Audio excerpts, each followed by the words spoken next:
Muito bom dia, meu povo. Tranquilo, tudo bem com vocês? Semana aí do dia 7 de setembro. Dia 7 de setembro, quem lembra? 7 de setembro? 7 de setembro.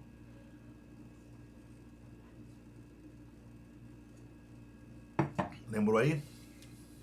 A gente falou dele aí na semana passada, né? E aí? Ao longo do dia, falaremos mais sobre o 7 de setembro, né? Espero que todos estejam bem aí. Você, sua família, tá bom? Então, pega aí o seu livro. Eu sempre que é apostila, né, gente? É o seu livro aí de história. Hoje trabalharemos o capítulo 4, né? Então, olha só, livro 3, olha lá, ó, livro 3, tá vendo? E o capítulo 4, que ele inicia aí na página 44, tá, pessoal? É o último capítulo deste livro, né? Depois vai vir as revisões, provas e entraremos no último bimestre. Tá bom? Belezinha? Então, o que contém nesse vídeo aí, professor? Contém o vídeo explicativo do capítulo, mais os comentários de todos os exercícios do livro, mais o gabarito comentado do reforço em casa da semana do dia 7 de setembro. Então, é um vídeo bem completo aí, dura em média aí uns 30 minutos, 35 minutos no máximo, mas pega aí tudinho, né? Todas as explicações. Só você pegar o livro, acompanhar pelo livro. Quem não tem livro, acompanha aí pela folhinha. Ou quem tem os dois, como eu tenho aqui, ó, eu faço pelos dois. Tá bom? Tranquilão? Simbora, meu povo e minha pova. É assim que se fala? Meu povo e minha pova. Simbora, gente! O que a gente vai estar falando aí hoje nesse capítulo 4? Expansão dos Estados Unidos da América. É o nosso assunto de hoje, né? A expansão dos Estados Unidos. Que eu dividi aí, né? O livro ele vem dividido em a República dos Estados Unidos, falaremos aqui um pouco, as ideologias, né, dos Estados Unidos do século XIX, o Destino Manifesto, tudo isso vai ser falado. Uma nação dividida, a gente já falou mais da Guerra de Secessão, né, do Norte industrial e o do Sul escravocrata, né? Por que tem esses problemas, né, com questão racial nos Estados Unidos até hoje? Isso está na história dos Estados Unidos, né? E a vitória do projeto nortista, né? Porque os estados que compõem o norte americano já são, né, industriais, em oposição aos estados do sul do país que eram a favor da escravidão. Beleza? Tranquilão até aí? Bom, passou um pouquinho, né? Então vamos lá, vamos falar sobre a expansão dos Estados Unidos aqui no meu livro. É a página 44, né? Eu trouxe um resuminho aí para vocês, né? Para a gente se situar, né? No que a gente vai estar falando aí, tá? Deixa eu só abaixar aqui um pouquinho a minha câmera. Acho que já foi já tudo, né? Calma aí. Aqui fica melhor um pouquinho. Vamos que vamos. Agora sim. Show de bola. Arrumado, né? Direitinho. Vamos que vamos. Aí ele fala assim: a expansão dos Estados Unidos. Durante o século XIX, aconteceu nos Estados Unidos o que ficou conhecido como Marcha para o Oeste. Esse processo consistiu basicamente na expansão territorial da nação, originalmente surgida das 13 colônias em direção a oeste. Com a independência, os americanos iniciaram rapidamente a ocupação dessa região, né? Então vai do Atlântico até o Oceano Pacífico, né? Os Estados Unidos é muito grande, né? Questões territoriais, tá? Vamos lá, vamos lá. Aí ele fala o seguinte, né? A República dos Estados Unidos. Aí já estou na página 45. Olha só o que ele diz aí, ó. Ele fala que no início do século XIX, os Estados Unidos era um novo país erguido sob os pilares do pensamento iluminista e suas ideias de contrato social. É o que estava acontecendo na Europa, né? É o que estava acontecendo na Europa, o movimento, né? Do movimento iluminista e as questões filosóficas, né? Do contrato social. E já dá um ar aí de empreendedorismo, tá? Logo na sequência aí,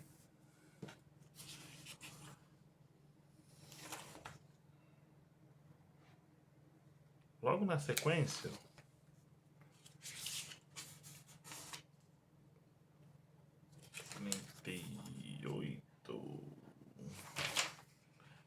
isso mesmo, tá? 47 começa o desafio, né? Mas os exercícios estão na página 48. Aí tá o texto aqui, ó. Eu não vou ler o texto porque eu já li, então dá uma lida no texto aí. Só vou ler aqui a introdução. Página 47, pessoal. 47, tá? O exercício que tá na 48, mas ele começa lá na 47, tá? Então, olha só. Ele fala assim, ó, em 1854, o presidente estadunidense Franklin Pierce teria feito uma proposta para comprar as terras da nação indígena, liderado pelo cacique Seattle.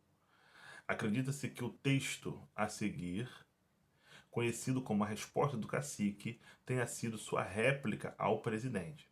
Provavelmente o cacique Seattle não escreveu carta alguma, mas inspirou a elaboração do texto pelo Dr. Henry Smith, que estava presente no momento da declaração do cacique à sua comunidade.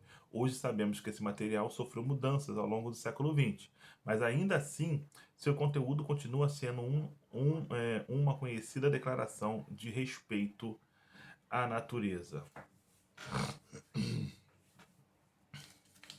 Aí ele fala o seguinte, né? Leia o texto e responda as questões. Assim, ó, cada pedaço dessa terra é sagrado para o meu povo. Cada ramo brilhante de um pinheiro, cada punhado de areia das praias, a penumbra na floresta densa, cada clareira e inseto a zumbi são sagrados na memória e experiência de meu povo. A seiva que percorre o corpo das árvores carrega consigo as lembranças do Homem Vermelho. Portanto, quando o grande chefe em Washington manda dizer que deseja comprar nossa terra, pede muito de nós. O grande chefe diz que nos reservará um lugar onde possamos viver satisfeito. Ele será o nosso pai e nós seremos seus filhos. Portanto, nós vamos considerar uma oferta de comprar nossa terra, mas isso não será fácil. Esta terra é sagrada para nós. Essa água brilhante que escorre nos riachos e rios não é apenas água, mas o sangue de nossos antepassados. Se lhe vendermos a terra, vocês devem lembrar-se de que ela é sagrada e devem ensinar suas crianças que ela é sagrada e que cada reflexo nas águas límpidas dos laços fala de acontecimentos e lembranças da vida de meu povo. O murmúrio das águas é a voz dos meus antepassados. Os rios são nossos irmãos, saciam nossa sede. Os rios carregam nossas canoas e alimentam nossas crianças. Se lhes vendermos nossa terra, vocês devem lembrar e ensinar a seus filhos que os rios são nossos irmãos e seus também. E, portanto, vocês devem dar aos rios a bondade que dedicariam a qualquer irmão. E aí ele continua. Certo? Já deu para pegar aí o espírito do texto, né? Aí ele fala assim, ó, número 1. De acordo com o narrador do texto, como é a relação do homem branco com a natureza? Então, segundo o narrador do texto, o homem branco possui uma relação puramente econômica e destrutiva em relação à natureza. Os recursos à sua disposição são comprados, saqueados e vendidos a fim de atender à sua cobiça. 2. Qual a importância das crianças para a manutenção dos cuidados com a terra? Então ele diz, ó, as crianças serão os responsáveis pelos cuidados com a terra no futuro. 3. Como ficou a situação do povo indígena após a marcha para o oeste? Apesar do apelo do cacique Seattle, as comunidades ameríndias do oeste dos Estados Unidos foram tratadas como um obstáculo ao progresso do país. Então eles foram massacrados, né? Dizimados, sofreram grandes genocídios. Né? Página 49 ideologia dos Estados Unidos no século XIX. Então ele fala assim, ó, o alargamento das fronteiras dos Estados Unidos não resolveu apenas motivações econômicas e políticas, mas contou também com a ideologia que legitimava esse processo. Quais ideologias foram essas, né? Então aí no livro, na página 44, ele cita dois aí, né? O Destino Manifesto, que eu havia dito no iniciozinho da nossa aula. Então o que é o Destino Manifesto? Página 49, tá, pessoal? Quem tiver com o livro, marca aí, ó. A doutrina do Destino Manifesto era baseada em uma visão religiosa e popular de origem bíblica. Segundo essa doutrina, Deus teria manifestado aos americanos o seu próprio destino: expandir-se pelo mundo e civilizar, impor sua cultura, né, aos demais povos.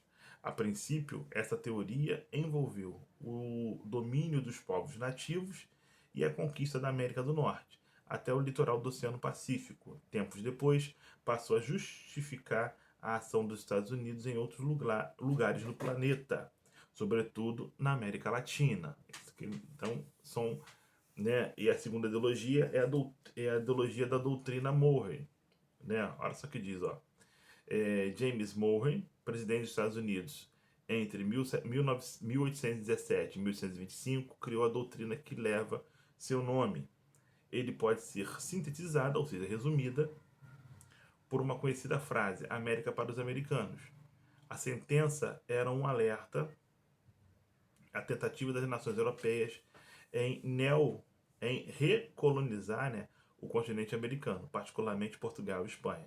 Assim, os Estados Unidos assumiram a missão de impedir a recolonização das nações na América Latina recém-emancipadas. Com o tempo, todavia, a doutrina Monroe converteu-se em um pretexto para a interferência econômica e política dos Estados Unidos nas nações latino-americanas. Ainda no seu livro, aí na página 49, tem a Big Stick, né? Grande porrete, né? Traduzindo ao pé da letra, né? No começo do século XX, o presidente Theodore Roosevelt atualizou a antiga doutrina Monroe. Na ocasião, lançou o que ficou conhecido como política do Big Stick, ou grande porrete em inglês. O mandatário declarou que os Estados Unidos deveriam converter-se em uma polícia de todos os países americanos para garantir a segurança e a ordem do continente. O próprio Roosevelt destacava o caráter violento de sua doutrina ao anunciar: fale de maneira suave, mas tenha à mão um grande porrete. Na prática, essa ideologia foi usada para justificativa as intervenções dos Estados Unidos no continente toda vez que os interesses de seu governo ou de suas empresas fossem prejudicados. Ao longo dos anos, o Big Stick aprofundou o domínio do país sobre a América Latina, interpretando página 50. Leia os textos abaixo com atenção. O primeiro foi retirado de uma carta elaborada pelo venezuelano Simón Bolívar em 1815 e o segundo, por sua vez, é um trecho de uma mensagem do presidente James Monroe ao Congresso dos Estados Unidos em 1823. Vamos ao texto. É uma ideia grandiosa pretender formar de todo o mundo, de todo o novo mundo, uma só nação com um único vínculo que ligue suas partes entre si com o todo. Por ter uma só origem e língua, mesmo costumes e uma única religião, deveria ter um único governo que confederasse os interesses estados que venham a formar-se. Isso aí foi o Simão Bolívar. Agora James Monroe. Julgamos propícia esta ocasião para afirmar como um princípio que afeta os direitos e interesses dos Estados Unidos que os continentes americanos, em virtude da condição livre e independente que adquiriram e conservam, não podem mais ser considerados no futuro como suscetíveis de colonização por nenhuma potência europeia. Vou fazer análise desses dois textos aí. No espaço disponível, elabore um texto identificando as semelhanças e diferenças entre os textos criados. Caso necessário, retorne as informações sobre a independência hispano-americana, disponível no primeiro capítulo do caderno. Então, olha só, a gente vai ter que sempre, né, adaptar as nossas questões, né, pro novo normal, né? Isso é bom seria feito em sala de aula com a participação de todos. Então, o que ele diz aí? Então, semelhança. Os textos foram produzidos no mesmo contexto sociopolíticos, qual seja, qual seja a emancipação das antigas colônias da América Latina no começo do século XIX. E a diferença? Bolívar era favorável à união de todo o território hispano-americano. Hispano-americano do México para baixo, sem os Estados Unidos, certo?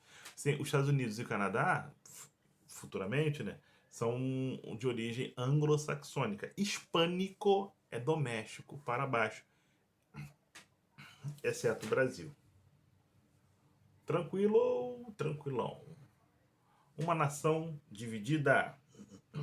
Então, a grande riqueza, né, americana na primeira metade do século XIX foi o algodão, que respondia por mais da metade das exportações. Devido ao quê, professor? Devido à Revolução Industrial. Né? A indústria têxtil inglesa precisava muito do algodão. Né? E para se plantar algodão, precisa de quê? Monocultura.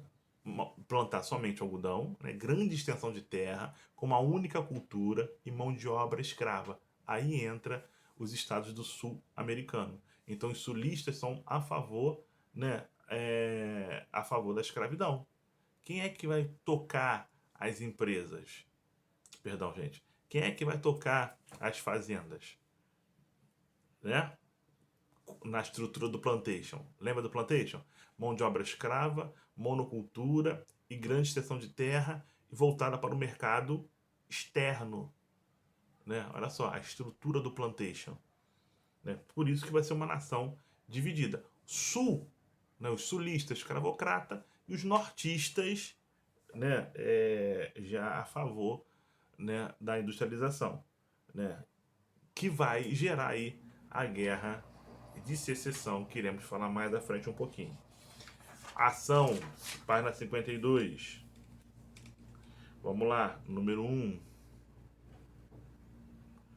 Ele fala assim, ó, quais eram os interesses dos estados do norte e do sul no processo de expansão para o oeste? Então, os nortistas, né, viam na ocupação das terras do oeste a possibilidade de ampliação dos mercados consumidores para os seus produtos, enquanto os sulistas pretendiam reduzir custos e aumentar lucros, já que as terras a oeste eram mais férteis e mais baratas, e as do leste, esgotadas pela intensa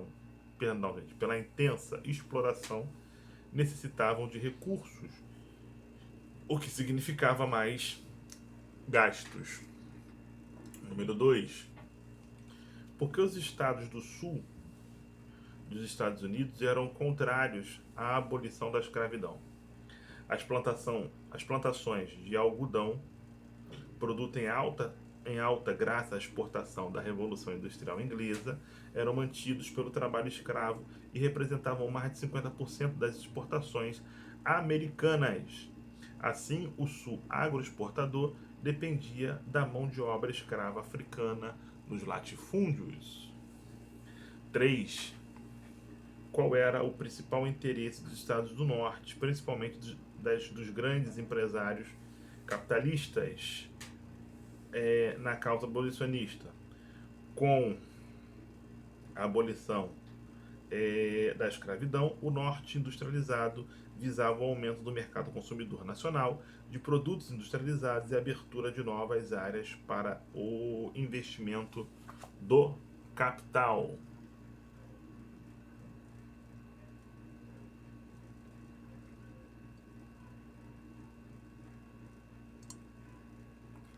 Guerra Civil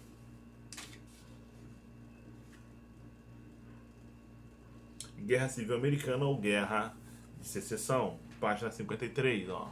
A Guerra de Secessão ou Guerra Civil Americana foi uma guerra civil travada nos Estados Unidos de 1861 a 1865 entre o norte industrial e o sul escravocrata, A Guerra Civil começou principalmente como resultado da longa controvérsia sobre a escravização dos negros.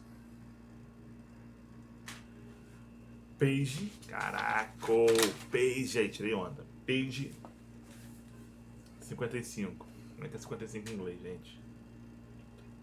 5. Ó, tô brincando. Página 55, número 1, de acordo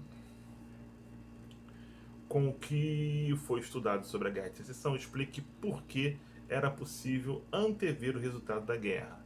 A superioridade econômica e populacional nortista possibilitava a União encarar uma guerra prolongada, enquanto os sulistas eram pressionados pela escassez de seus recursos materiais e humanos. 2. Relacione as duas emendas aprovadas pelo Congresso nos Estados Unidos em 1865 com a criação da organização racista Ku Klux Klan, né? É aquele kkkk que você coloca no WhatsApp, né? Vem daí, ó. Então fica ligado, hein? Pensa que o kkkk é risada? Não. Tá fazendo referência aí a Ku Klux Klan. Então, vamos ver aí, ó, a resposta. A 13ª emenda abolia definitivamente o trabalho escravo nos Estados Unidos, e a 14ª emenda anulava as restrições à participação dos negros na vida política. Criado por sulistas mais radicais, a Ku Klux Klan tinha por objetivo impedir que os negros exercessem seus direitos políticos após o fim da escravidão. Desenvolva. Página 55 ainda. Então ele fala assim, ó.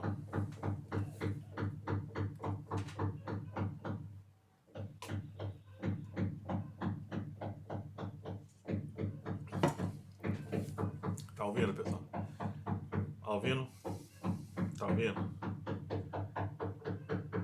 Meu vizinho recebeu o auxílio emergencial, né? Fazendo obra. Ai, vamos embora. Aí, desenvolva. As diferenças entre o sul e o norte dos Estados Unidos provocaram a Guerra Civil, que durou de 1861 a 1865. Depois de ler o texto a seguir, cite as consequências dessa guerra para os Estados Unidos. Então, eu já li, você tem que dar uma lida aí também, tá? Então ele fala assim, né? Com a vitória da União, o norte dos Estados Unidos impôs seu modelo econômico e a abolição da escravidão. Dessa maneira, o crescente desenvolvimento econômico dos Estados Unidos lhe oferecia condições para enfrentar potências europeias, como a Inglaterra, na concorrência pelo mercado e pela influência no continente americano e pelas ilhas do Oceano Pacífico.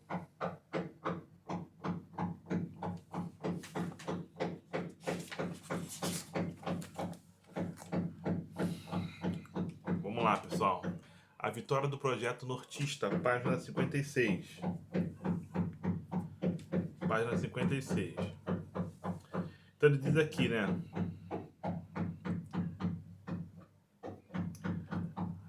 Vencido o sul arcaico, ou pelo menos neutralizado sob o peso da derrota, o Congresso foi dominado pelos representantes da União, que puderam promover os projetos necessários ao arranque industrial do país. Página 56.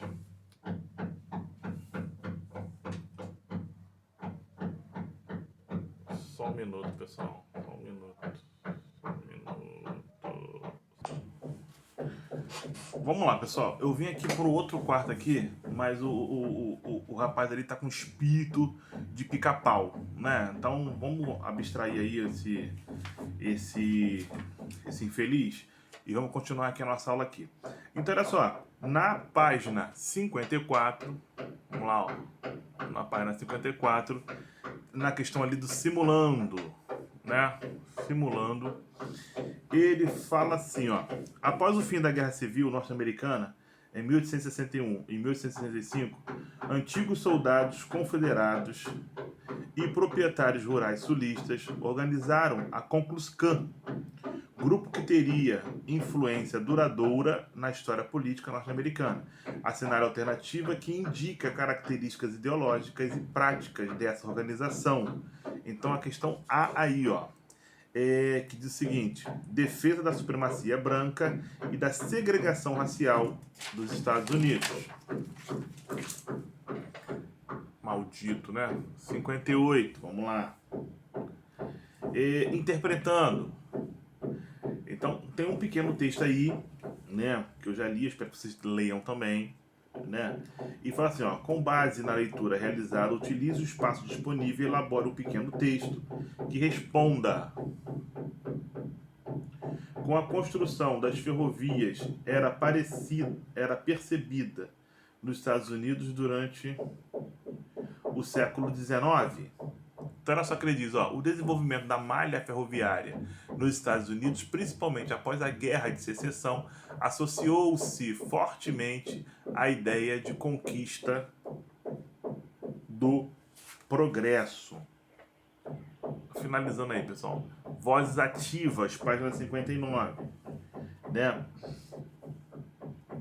Então ele tá falando aí, né, nas vozes ativas da página 59, fala assim: discutem uma roda de conversa como o legado, né, a herança da escravidão ainda compromete a comunidade afrodescendente nos Estados Unidos e no Brasil, hoje em dia. Para isso, utiliza informações sobre a atuação de movimentos Black Lives Matter.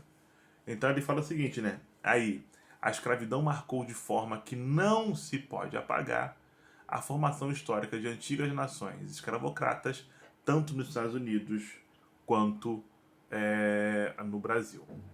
Tá bom? Meu povo e minha pova, pega aí agora a folhinha aí, quem tá com a folhinha, tá? Quem tá com a folhinha aí da semana do dia 7 de setembro, pega aí a folhinha de 7 de setembro e vamos aí no finalzinho, eu vou deixar pra você, no finalzinho eu vou deixar pra você aí o gabarito, né? Então 7 de setembro, a questão é de número 1, vou deixar lá, ó, vou deixar lá o gabarito comentado, ó, aqui, ó, bonitinho aqui pra você aqui o gabarito comentado, tá? Vamos lá, mas acompanha comigo aí, tá? Número 1. Número 1. A incorporação de novas áreas entre 1820 e 1850, que deu aos Estados Unidos sua atual conformação territorial, estendendo-se do Atlântico ao Pacífico, deveu-se fundamentalmente, vamos lá, fundamentalmente a quê? Né? Letra C, ó. A vitória na guerra contra o México, né? Que derrotado foi obrigado a ceder quase a metade do seu território. Ali o Estado do Novo México, ali no lado dos Estados Unidos, então pertencia ao México, os Estados Unidos tomou ali na força. Né? Número 2. Uma casa dividida entre si mesma não subsistirá. Acredito que esse governo meio escravista e meio livre não poderá durar para sempre. Não espero que a União se dissolva. Não espero que a casa caia, mas espero que deixe de ser dividida. Ela se tornará só numa coisa ou só na outra. Abraham Lincoln, né? Presidente dos Estados Unidos em 1858. Esse texto expressa ali, ó, preocupação de Lincoln com uma possível guerra civil. Letra D. 3. O processo de expansão territorial dos Estados Unidos, sobretudo nos sucessivos ataques contra as nações indígenas e a guerra contra o México entre 1848 e 1850, foi ideologicamente justificado pelos Estados Unidos a partir de ali, ó, a expansão territorial conduzida pelos Estados Unidos durante o século XIX e as arbitrariedades cometidas contra as nações indígenas e contra os mexicanos foram justificadas ideologicamente pelo Destino Manifesto. Essa ideologia, surgida oficialmente em 1845, afirmava que os americanos eram um povo predestinado a ocupar e conquistar as terras do Oeste. Todas as arbitrariedades cometidas eram justificadas a partir de um discurso civilizatório. 4. A Guerra Mexicano-Americana foi travada por México e Estados Unidos entre 1848 e 1850 e garantiu aos Estados Unidos um vasto território com acesso ao Oceano Pacífico e que possuía grandes jazidas de ouro. O evento que serviu como precursor para a guerra foi a Revolução do Texas.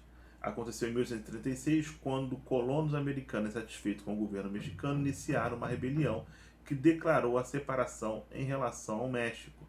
A rebelião dos colonos americanos gerou uma resposta do governo mexicano e uma guerra foi travada com a vitória dos americanos.